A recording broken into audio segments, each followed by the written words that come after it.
So smudging really is about getting our before we do ceremony, or we do it in meetings, before meetings, before meals, things like that, we smudge. And really what it is it's preparing us to do what we need to do. And actually sage in itself calms down our central nervous system, so we can kind of concentrate on what we're doing. But when we do smudge, and I'll tell you a story. You can see I have a lighter here, and a lot of people believe that you're not supposed to use a lighter, you're supposed to use a wooden match. But Elder Vern would say that his uncle told him that if you have a lighter, it has flint in it and the white man's gas tank, or flint in a white man's gas tank. And when you strike it, it creates fire. So he would call this a sacred wick lighter. And what he's really saying is fire is fire. So I'm just going to smudge now.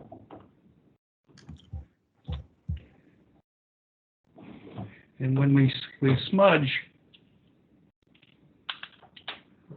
the intent is to kind of get our minds right and get the negativity away. So what we smudge our eyes so we can see the good intent in people. We smudge our ears so we can hear the good intent of people. We smudge our mouth so we can speak with good intent. And we smudge our heart or our spirit so we can feel good intent and have good intent. And it prepares us to go into ceremony or other things. Jolene, would you be able to put that picture up now? Yes, I just wanted to that we started so everyone is aware. Sorry, I forgot to state that in the beginning.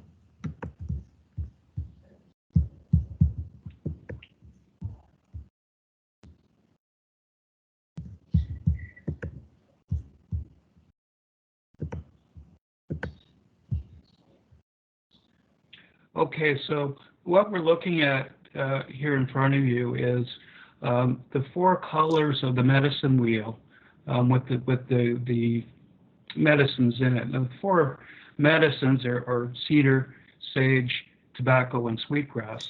But before we do that, I have to kind of put things in context about the medicine wheel itself. Anishinaabe people I've been taught through our teachings, the medicine wheel holds all our how to be a good human being. Elders have said to me that you got to remember that we're spiritual beings on this earth for a very short time to experience the physicalness of it, and learn how to be good human beings. So the medicine wheel gives us those particular teachings. But if you notice the four colors within the medicine wheel, white, yellow, black, and red, they represent the four original nations here on Earth, the yellow race, the red race, black race, and the white race. And the story that I've been taught is that when original man was created,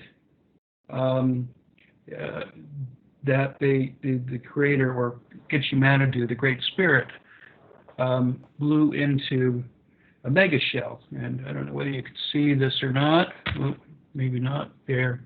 That's a mega shell, and created human beings. The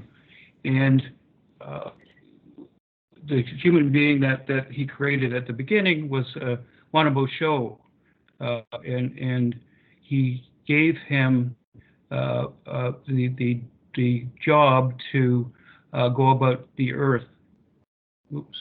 Well, I just saw the medicine wheel. Could you put that up, Jolene? Yeah. That's better. So, but he gave him the job of going around on Earth, naming everything on this Earth. That was his job to do. And so he was very meticulous with it. And I remember when I first heard that story, I thought, it was kind of arrogant that human beings were the ones to name everything on Earth. But because we were the last ones here, the animals, the rocks, the swimmers, the crawlers, the four-legged, the trees, the air, the water, everything on Earth was already here. So we were the last ones to be put on this Earth. We believe that we're we were from the stars, the star people, and that we were lowered here by the Creator, or Gitchimanadu, the great mystery or great spirit. And so when he went and named, I was just sorry, the idea of human beings naming everything on Earth, giving everything a name, was not for the things that were already here. They already knew what their purpose was, but it gave context to human beings about what our purpose was. So, and it is in our teachings that everything on this Earth are relations.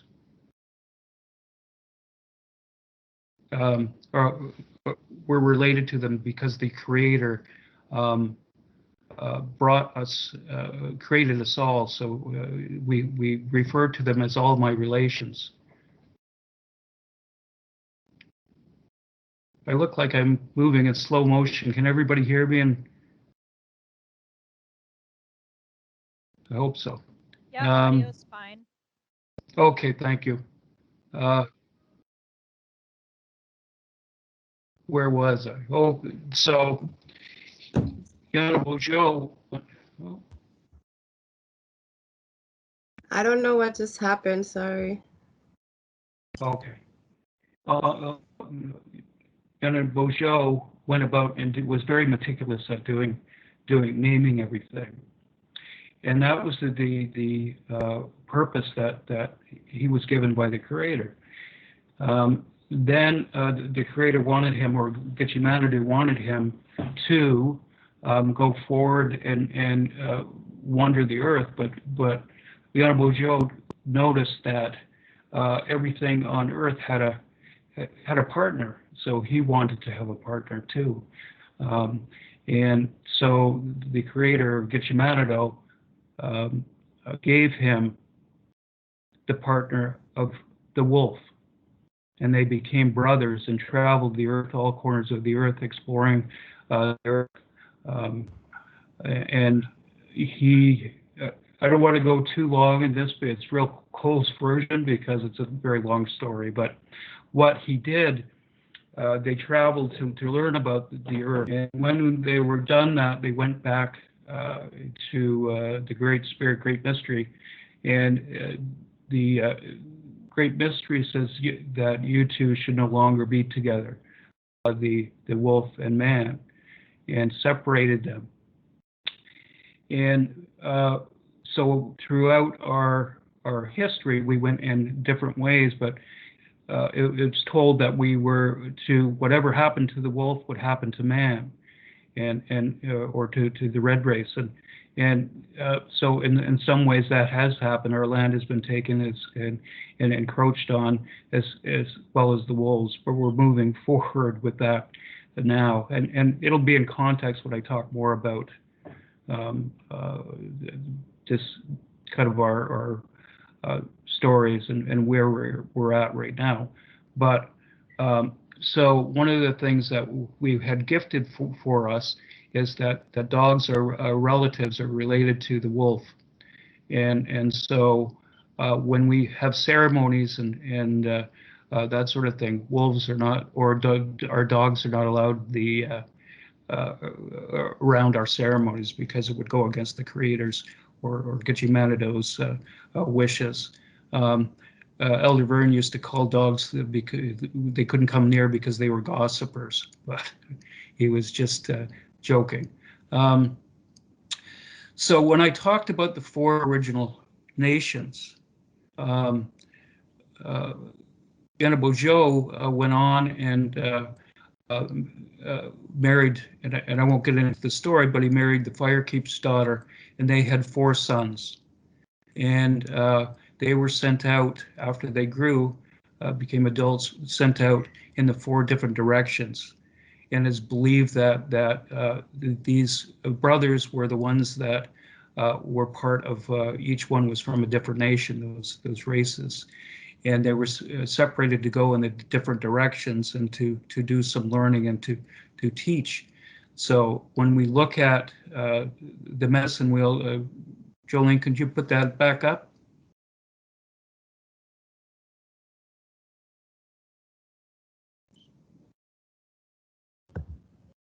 Yes, 1 second. Okay.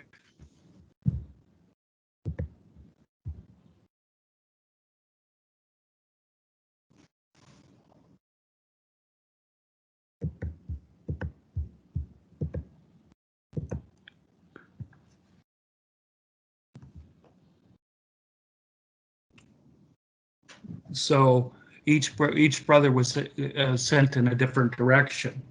Um, so if we look to the east on the right, the yellow race was sent to the east. The white race was sent to the north, and the black race was sent to the west, and the red race was sent to the south. And Gitche Manito gave us the job of the responsibility of learning about the elements and about balance as human beings, spirituality, and for the North, they were told that they needed to learn about fire or energy and all aspects of that within how it relates to the rest of the earth, and how important it is, the gifts of fire and the danger of fire. To the west, or to the east, to the Yellow Nation, we're to learn about air, everything about air, because it is so important in our health. Well, we wouldn't be living without it, but how it interacts and that with all our relations here on Mother Earth. To the south, the red race, we're to learn about the Earth, how it connects and how to take care of it, and how it changes, interacts with everything else in this world, including human beings. And to the west, they were to learn about water, everything to do with water. So there you have the 4 elements and the balance of these elements, and that's what we were to learn. And once we learn those, we were to come back together again. So the medicine really represents all human beings on this earth, and that we're all brothers and sisters, and so we are related, and we're supposed to come back. So in some ways, when you look at reconciliation,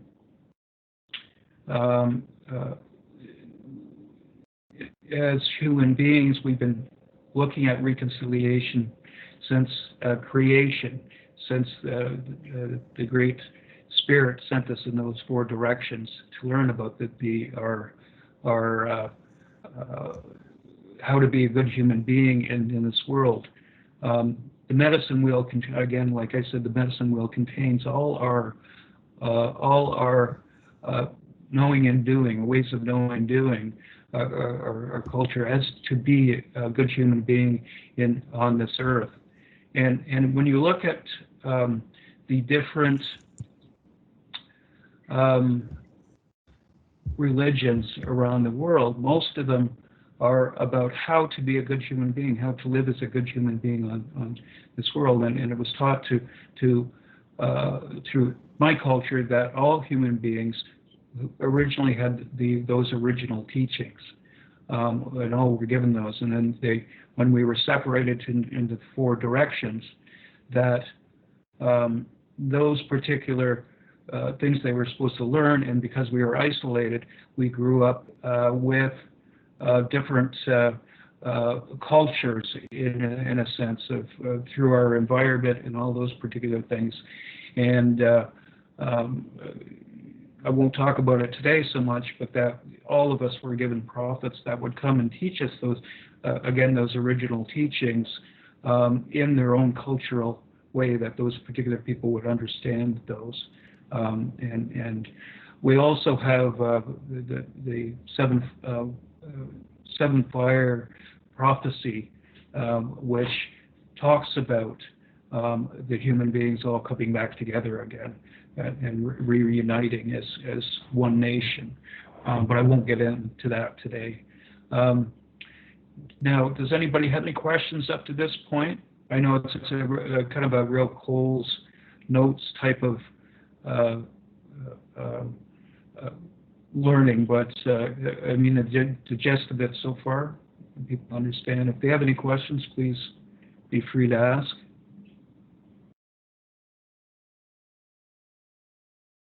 No? Okay. So I'm gonna go backwards a little bit again to Yana Bojo, and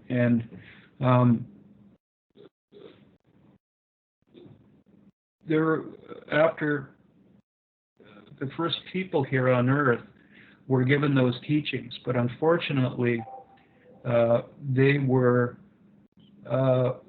paying attention, and they started to not live the way they were supposed to as good human beings. There was a lot of fighting and that sort of thing. So the Creator at one particular point said that he brought a great flood, and that great flood was wiped out all the human beings here, and there's except for one, which is Nanabojo, and the creation and some animals. So there were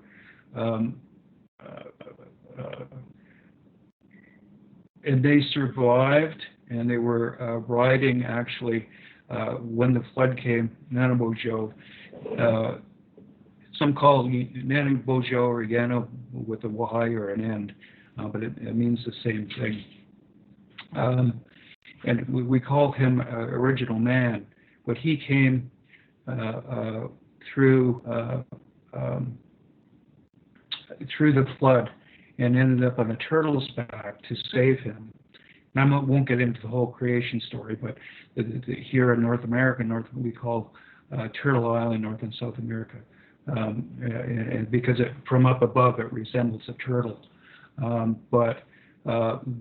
Anyways, the creation story of Turtle Island is really about the building of growing of the earth on the top of a turtle shell that eventually turned into what we call now Turtle Island. So Nanabojo had to go and to figure out how he was going to live and that sort of thing. And more teachings were given by the Creator, and he was asked to become a teacher of the original, reteach the people how to be good human beings. And basically, when we look back at the four brothers that went in the four different directions, when they did that, when they went to those directions, they were given, could you put up the medicines now, Jolene?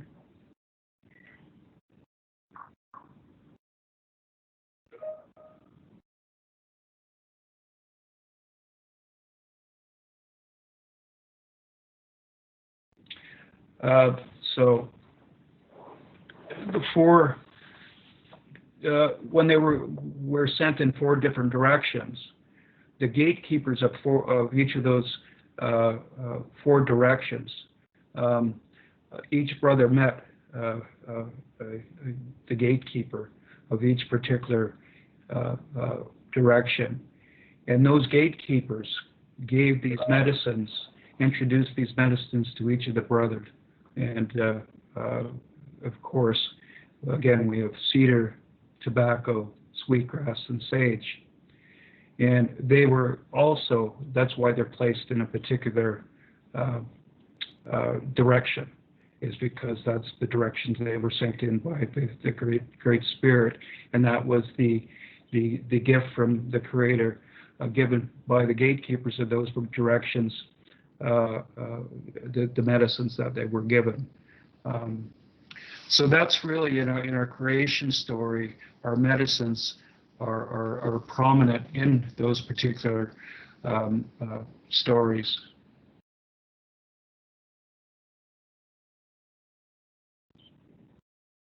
Actually, it'd be useful, Jolene, if you could leave the medicine wheel up,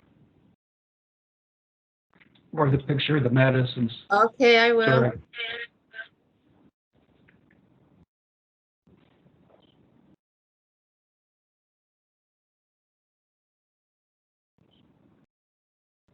Okay, so whenever you see, and I'll get more into the medicines in a minute, but whenever you see a medicine wheel with those 4 colors, it's honoring all human beings. It's honoring all human beings here on Earth.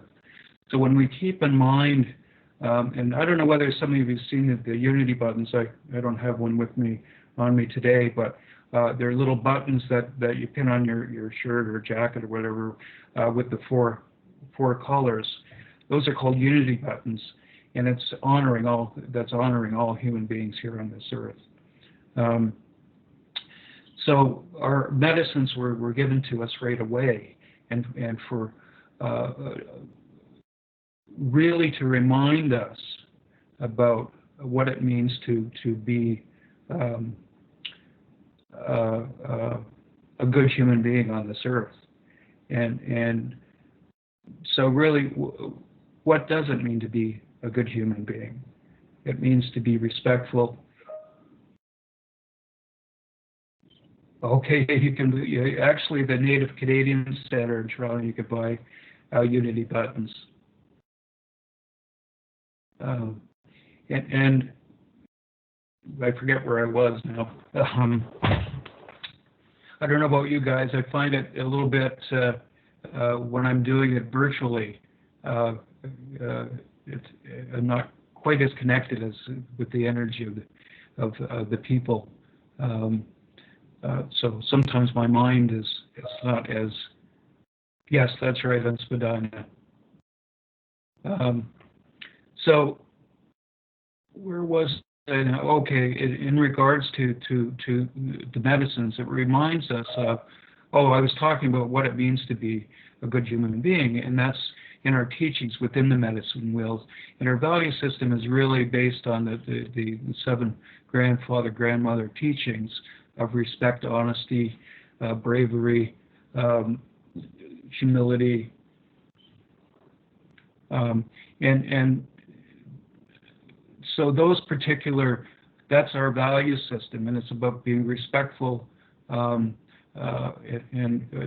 we're looking for love, respect, and kindness, really, as a human being to all things. And as a human being, because of all our relations here, all of our relations here, and those relations are everything on this earth that we're related to, because of the Creator created us all. We have responsibilities to our relatives, and that's one thing about part of being a good human being on this earth. It's about responsibilities that, as human beings, that we do have. We all have those particular responsibilities to all these things, and to Mother Earth, to take care of her. So on a spiritual level, because we are spiritual beings, to be able to do that. The teachings of the seven grandmothers helps us to focus, and the medicine wheel is about balance. So it gives us a way of balancing through those teachings to keep us balanced, both mentally, spiritually, physically, and emotionally. And so if one gets out of whack, it throws them all out of whack. But it gives us these teachings to keep us balanced. And nobody's ever perfectly balanced, but these teachings give us a way to path to follow that allows us to walk the good walk as a human being. So when we look at the different medicines, I'm going to start with tobacco or sema, and this was the first gift from the Creator that was given to us, and tobacco tobacco wasn't the same as it is today, processed with all the chemicals and nuts in it. We used it in ceremonies and to actually carry our prayers up to the Creator. And I'll go back a little bit with Yanabo Zhou. When he was the Creator said to him, when you're all done your work here, you can go back home again to your people, your village. And when he did that, this particular, because Yanabo Zhou was a spirit also, right? That he would communicate with the Great Spirit directly at that particular time. But because he was going home, he wouldn't be able to do that. And he had to have a way for the human beings to continue to communicate with the great mystery. So he was given by the Great Spirit a pipe, and I'm sure most of you have heard of a peace pipe. But there is no such thing as a peace pipe. That's a Hollywood thing. We call it a prayer pipe because we pray with it. We can pray for peace, but it's referred to as a prayer pipe, not a peace pipe. And so we smoke this tobacco in this pipe, and the smoke goes up and brings our thoughts, our feelings, and our prayers up to Gitchi Manado. So it's a way of us having a connection with the Great Spirit, and it reminds us of our own spirituality.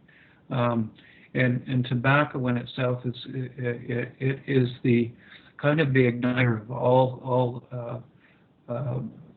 plants here on the earth. That has been my teaching, that it is the original kind of igniter of all of those medicines. We use tobacco also in giving offering to and thanks to even if we go to an elder or wisdom keeper and ask them to do something, we bring tobacco to offer to them, to ask them if they can come and give a teaching or a prayer or whatever it might be. And if they take that tobacco, then they're obligated to do that. But at certain times, they may, for whatever reason it may be, they will say, not at this time. And they won't take the tobacco. And it's not an insult or anything. It's just that for whatever reason, they're not able to do it or decide not to do that particular thing. In our traditional territory, we have property up there. Our hunt camp that is off the grid, no running water, no electricity, very, very hard to get to. And when my family and I go back there, I offer to, and all my family offers tobacco to the water, thanking the water to keep us safe. And when we and thanking our ancestors for allowing us to come unto them as a respect to them, and that all the teachings that they have passed down to us also. And so we all offer our prayers and thanks, and tobacco and will protect us in long journeys and that sort of thing. So tobacco really is, even when we harvest plants or trees or whatever it may be, even in hunting, we will for example, if we go out hunting, we will offer tobacco to say a deer or a moose that we have killed, that provides food for us. We will offer that to its spirit and thank it for it. And I remember my uncle telling me a story about the last deer. He was getting older, but the last deer he shot back in our hunting territory, that one of the things that we do to honor is that he buried it. He went back home and he had this big kind of country, kind of in the woods, the house, and he took the head of the deer and buried it, and put a couple of rocks on top. But one day, about a week after he had done that, he was out in his yard working away, and he smelt the smoke of sweetgrass. And then he heard his dog kind of off in the yonder barking and barking and barking is continuously. So but he kept on working and whatever he was doing, and the sweetgrass smell got stronger and stronger and stronger, and the dog kept barking and barking, and he said, well, I don't have any sweetgrass on my property, and there's nobody close by, so he was really like wondering what was going on. So he started to follow the dog's barking, and the dog was kind of into the bush, so he went right into the bush, and it ended up being where he had buried that deer's head, and he realized that there had been some animals trying to dig out that head, and so what he did, he put more rocks on top of it where it had been buried, so it would be hard to get to, and he laid down tobacco, honoring the spirit of that deer. And he said as soon as he did that, the smell of sweetgrass went away. So and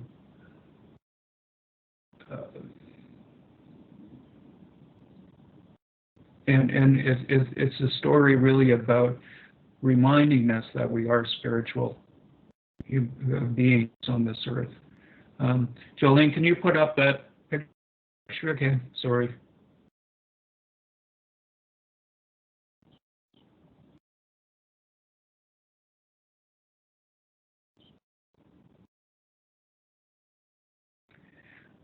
So tobacco is used, and when we go out and harvest medicines or plants or everything, we offer that tobacco to the plant, whether it's a tree or whatever, and thanking them and letting them know what we're going to be using them, so we can harvest them, so they know, and they let all the other plants around them know, and so we honor their our relations by letting them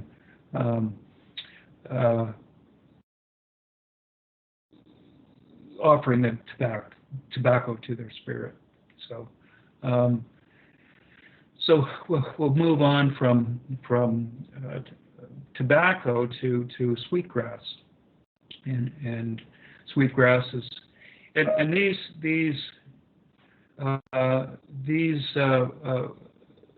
depending on the teachings you get, the medicines may be in different directions, or that sort of thing, but the teachings behind them, because it varies from nation to nation and community to community sometimes. But the so that was looks at our diversity, I guess, in a way, about how but the value system is always there. And Sweetgrass is really considered the hair of Mother Earth, because it was one of the first plants here on Earth to grow. And Sweetgrass really represents kindness, gentleness, and love, because it is a very gentle smell. And we use Sweetgrass in ceremonies to smudge, and a lot of it does protect us also, if it gets rid of negativity. So I've been taught that to put a braid of sweetgrass over our front inside over our front door to remind us of that gentleness and kindness and love, but also to protect us from negative energy and that sort of thing. So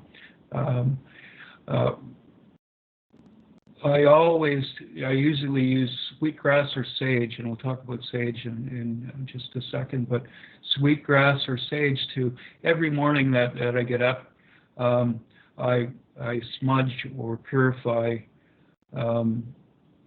our house, and what I do is I burn either sweetgrass or sage, and in a clockwise manner go around the whole house and smudge to do cleansing, and to take any negativity away. And when I was into work, I would do it here at home, or one of my daughters would do it at home, or my wife. But when I went into work at the center, Indigenous Center at Casa Loma, I would smudge that room at the beginning of the day, also to get all that negative energy. You're welcome. So sweetgrass again is you will see a lot of little braids of sweetgrass in Anishinaabe peoples. And Anishinaabe really means hands lower to the earth, and so it represents all human beings in a way. So let's move on to sage. Sage is stronger than sweetgrass, and we use sage really in regards to purifying. And like I said, it has an effect on the central nervous system that calms us down and helps us to focus. But it also allows us, gives us protection. And that's one of the reasons why I will smudge my house every morning with it, or the center. And when I go up to our hunt camp, I also smudge there for the ancestors, but to thank them, but thank the Creator, and do a prayer there, honoring our ancestors and the Great Mystery. It was interesting about that particular camp. When my father got older, he was beginning to get Alzheimer's, the starting of Alzheimer's. And so I had a chat with him one time and asked him if he had any regrets in his life. And he said, yeah, I have one, that I didn't shoot that wolf pup. And I hadn't thought about that in years, but I remember as a kid seeing a picture of one of those old Polaroid pictures of him with this shot wolf. He figured it would be about a year and a half old. and he was holding its head up. Well, he was kneeling down, holding its head up. I remember seeing that picture as a kid, and he said he really regretted that. And after that, he was known for, because our hunt camp is very, very close to Algonquin Park, and it is a very large area, Algonquin territory, but it's a real logging area. So it's in the wilderness. It's an odd place, and this is in eastern Ontario. It's an odd place to be here, because it is so, you feel like you're way up north, and like I said, there are wolves, that wolf packs around where our hunt camp is, and we can hear them howling and that sort of thing, and they do a lot of it in the fall. I remember as a kid, and to get to our hunt camp, we have to get into a boat and cross over to get to that hunt camp. And I remember what night when I was a kid, it was myself, my sister, my mom, and my father, and we were going over in this old cedar rowboat. And it was dark, so I was in charge of holding the gas light at the front of the boat while my dad rowed, and I was and my sister and my mom were at the back, and I heard a wolf howl. And it was one of those nights, it was kind of like a full moon, very clear, but because it was in the fall, there was a mist coming off the water, and so it was kind of like one of those old Dracula movies or werewolf movies, and so we're going across, and I heard this, and I mentioned to my dad, because he was kind of rowing right, not beside me, it was just kind of up above them, and I said, "Is that a wolf?" And he said, "Shh, don't say anything, it will scare your mother," right? So, but he took on the role of taking care of those wolves in that area for years and years after that, and he was known for advocating for them, and he died in the early, it'd be about 15 years ago now, and he died in March of that particular year. And in the fall, it was it was in October, around Thanksgiving time, that we went there, and it was me, my wife, and my 3 daughters. I have 3 daughters. I have another story about that, but I may have to tell that another time. But we were we were up there for about 4 or 5 days. For the first 3 days, the wolves were howling all day long, and that's a real oddity, that they even howl in the daytime. So we were kind of, and there was this energy about at that particular time, and like this odd, real energy. And I remember one time, I think it was on the 3rd day around dusk, we hadn't heard the wolves for probably the whole afternoon. So my daughter said, "Well, why don't we go over and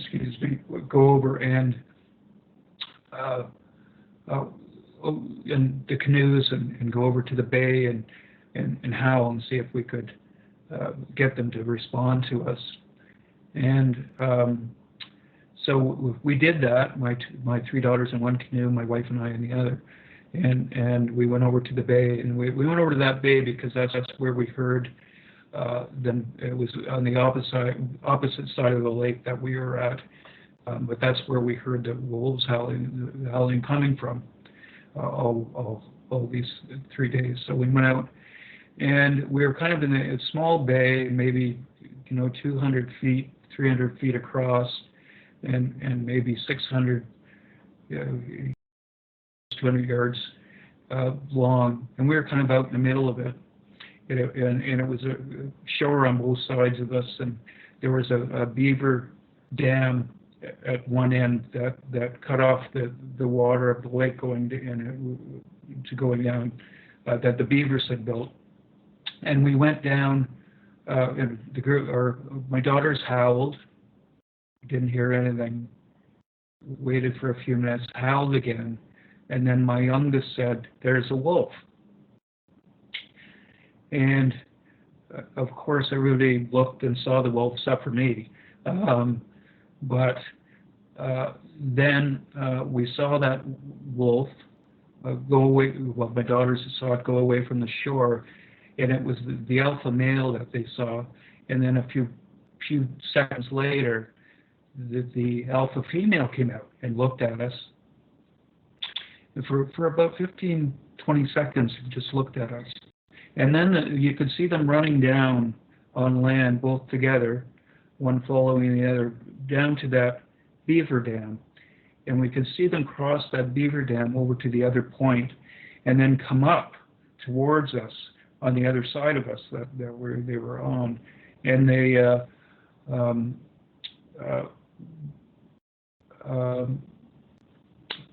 there was a big rock jutting out onto the water, and it was probably about I don't know, 50 yards from us or whatever. And the alpha male came out and stood on that rock, just looking at us for about 20, 30 seconds, and then left. And the alpha female came out and looked at us again for about 15, 20 seconds. And then they both ran back, crossed the beaver dam, and disappeared on that side. And we were there for another couple of days, and we didn't hear the wolves howl at all during those 2 days. So I went back, and one of my cousins is a medicine person, and I told her the story, and she said, well, they came out to honor your father because of his trying to look out for them.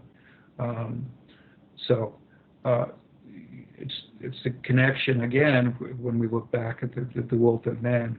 But our relatives recognize us as human beings and as spiritual beings as well as their being our relatives. So that's what I was told about my father. So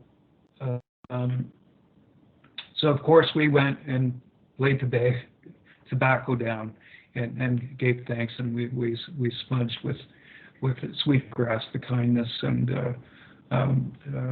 gentleness and love with the Sweetgrass, and gave thanks to Gitchimanado and our relatives. So because our relatives are ancestors were there also. Ancestors like to come in and visit once in a while and watch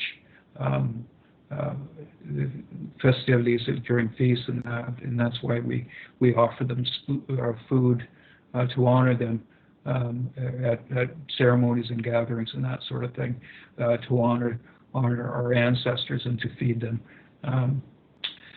So I'm going to talk about now, because I know we're starting to run out of time. So cedar. Cedar is very medicinal medicine, and is very cleansing medicine. And so we use it in cedar baths, and we use it in our ceremonies, the sweat lodge, and fasting. And in the sweat lodge, the inside of the sweat lodge is all covered with cedar. And I remember my first sweat lodge, I didn't know what I was getting into, but it could get very hot in there. And so somebody said, if you get too hot and you're having a little bit of trouble, stick your nose into the cedar because it's cooling. And so my nose was in that cedar for quite a while during my first sweat, until I kind of got accustomed to it and started to understand the not understand but feel the spirits of some ancestors in there. So cedars that and when Europeans first came to North America, they had to make that long trip, 2 or 3 months, and they were suffering terribly from scurvy. And scurvy is kind of a terrible disease, but really it's a deficiency of vitamin C. So as soon as they got here and came upon the people here, the people gave them cedar tea. And cedar tea is really just boiled cedar for a while. But cedar tea is full of vitamin C, which cured them. So here, what we do during the COVID time is that you'll see a lot of cedar being boiled on the stoves here for protection because it is very, very cleansing and very, very. We take cedar baths for cleansing also. So it's one of those medicines that is really it's good for so many things. When I have a cold or anything like that, I know stuff. I will boil cedar in a pot on my stove and stick my head into it just so it clears things up for me. So does anybody have any questions? I mean, are those 4 sacred medicines are the ones that were given to us by Getty Manitou in our teachings way to original man, Yanabojo, and his 4 sons that were represent the 4 original nations and all human beings. So, and we're in the reconciliation part here now in our history, but it's okay. Do you want to read that out?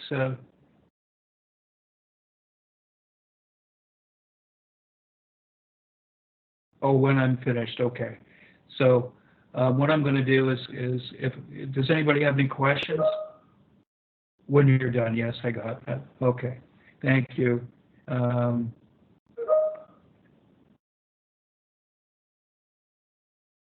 Oh, you're welcome. I'm going to close off with a prayer. If nobody has any questions. Hello. Hello. Yes, Bob, thank you very much for the beautiful presentation. What is the 4th medicine? Oh, well, you have tobacco, sweetgrass, sage, and cedar. Sage. Okay, thank you very much. Okay, thank you so much. That was wonderful. Okay, you're welcome. So if nobody has any questions, I will end off with a prayer. I'll burn some medicine while I do that.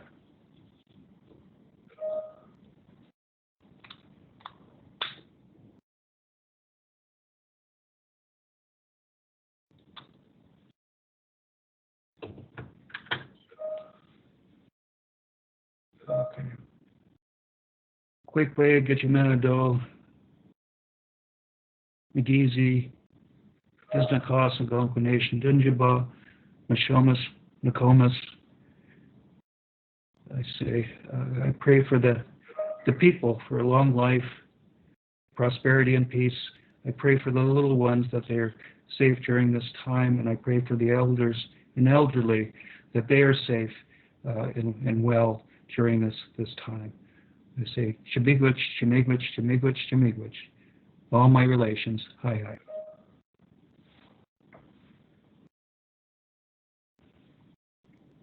Thanks, everybody. Miigwech, thank you.